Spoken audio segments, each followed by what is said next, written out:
I wanted to switch gears a bit and talk to you, Chase Strangio, about these recent killings of transgender women across the country.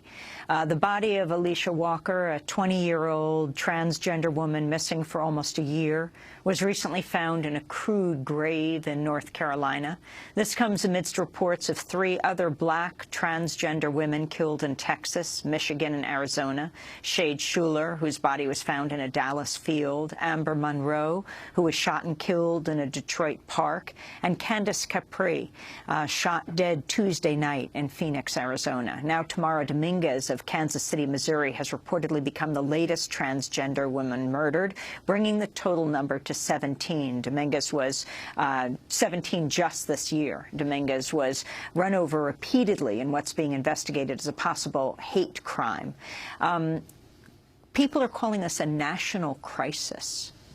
It absolutely is, and I think, as leaders of the Black Lives Matter movement have made clear, and trans black leaders have also made clear, this is a national crisis. This is a state of emergency for the transgender community, and it's a state of emergency that's disproportionately affecting transgender women of color, and particularly black trans women. And we are living in a moment where we should be incredibly concerned about all of the mechanisms of violence against our community. And state violence includes the violence of police officers, but it also includes all of the ways in which transgender people, particularly transgender women of color, have their lives cut short through systems of discrimination and through the interpersonal violence that leads them to be killed, as these women have been. And it is absolutely devastating, and I hope that, that we don't have to turn on the TV or look on Facebook or Twitter to see another trans woman of color murdered. Are you finding that these women are the investigations being treated differently than if they weren't transgender?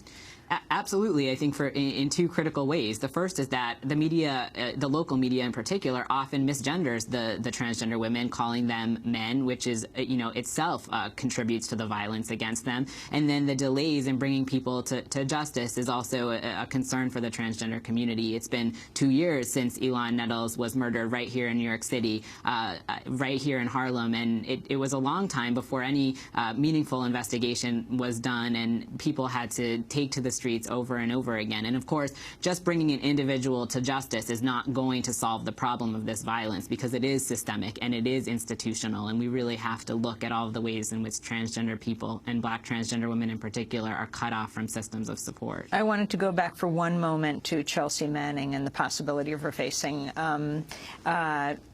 solitary confinement, indefinite solitary confinement. How does this go to the issue of solitary confinement in this country? We overuse solitary confinement in this country. It is something that we should not be using at all, and we use it as a default mechanism for minor disciplinary infractions, things like having an expired tube of toothpaste. We use it as the default mechanism for allegedly keeping transgender people safe in men's prisons. We use it, to keep death row prisoners in solitary confinement for the duration of their time on death row. We have a serious problem here because people are being tortured in our prisons, in our jails, and people are dying and coming out of prison and killing themselves, because this is absolutely an intolerable way to confine people. And I hope that the continued attention to Chelsea's case will affect our policies. Chase Strangio, I want to thank you for being with us, staff attorney at the ACLU, part of Chelsea Manning's legal team. And that does it for our show. Democracy Now! Produced by Mike Burke, Carla Wills, Laura Gottesdiener, Dina Guzder, Amy Littlefield, Noreen Sheikh, Sam Alcoff, Ravi Karen, Steve